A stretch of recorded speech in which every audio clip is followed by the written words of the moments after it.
Você já parou para pensar se a sua alimentação diária contém a quantidade ideal de fibras?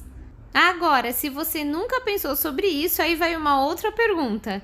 E o funcionamento do seu intestino, como está? Bem, se você quer saber quais os tipos de fibras que os alimentos contêm e as funções dessas fibras, fique comigo nesse vídeo até o final.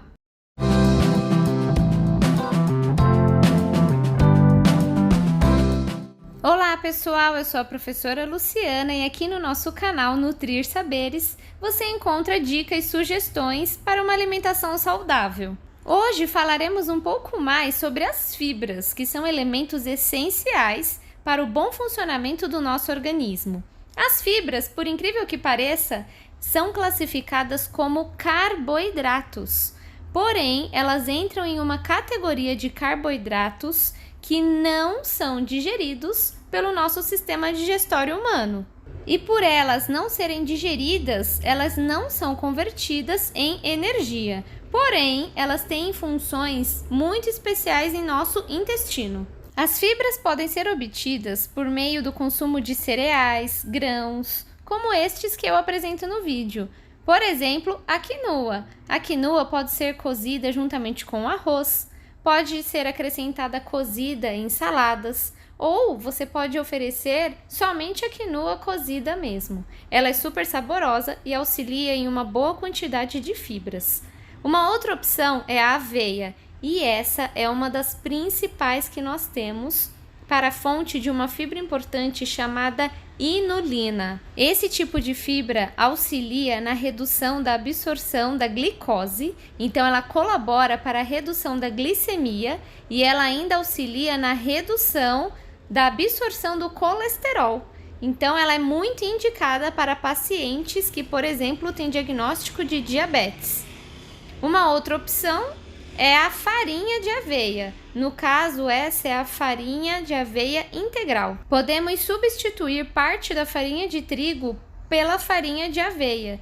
Então, quando você for fazer um bolo, fazer um pão, fazer uma torta, uma parte pode ser substituída pela farinha de aveia. Essa simples substituição aumentará em muito a quantidade de fibras da preparação. Um outro tipo de fibra é a celulose. Essa fibra constitui principalmente as folhas dos vegetais folhosos, como alface, almeirão, repolho, rúcula. Aqui eu tenho como exemplo o espinafre. A celulose faz parte de uma categoria de fibras chamadas insolúveis. Elas vão auxiliar principalmente para a melhora do peristaltismo, que é o movimento que o nosso intestino faz para que a gente consiga realmente ir ao banheiro. É o que você já pode ter ouvido falar como trânsito intestinal. Para que esse trânsito intestinal funcione bem, devemos ter um consumo mínimo de fibras ao dia, já que justamente as fibras podem fazer com que haja um aumento do bolo fecal e assim uma eliminação mais fácil deste. A celulose também está presente nas cascas, como por exemplo nas cascas dos tomates, como este, nas cascas das frutas. Por isso é tão importante o consumo das cascas das frutas, aquelas que obviamente podem ser consumidas, como a da maçã. Muitas pessoas tiram a casca da maçã para oferecer para crianças, para idosos, e justamente a casca é a que possui a celulose.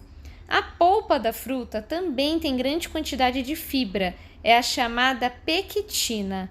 Não somente a maçã possui alto teor de fibras, praticamente todas as frutas colaborarão com fibras, como o melão, a melancia, como a manga, as frutas cítricas que possuem bagaço, o bagaço da laranja, o bagaço da mexerica, são grandes fornecedores de fibras. A Organização Mundial da Saúde recomenda o consumo médio diário de fibras de 25 gramas. Porém, para se obter 25 gramas em fibras, precisamos de no mínimo 400 gramas de frutas, legumes e verduras, além dos cereais integrais. Eu sei que essa quantidade parece a primeiro momento muito alta, porém a gente consegue obter 400 gramas em frutas, legumes e verduras com o consumo das 3 porções de frutas recomendadas pela nutrição e também com o consumo de legumes e verduras crus ou cozidos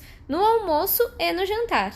Agora, um outro fator muito importante quando falamos de consumo de fibras é o consumo de água.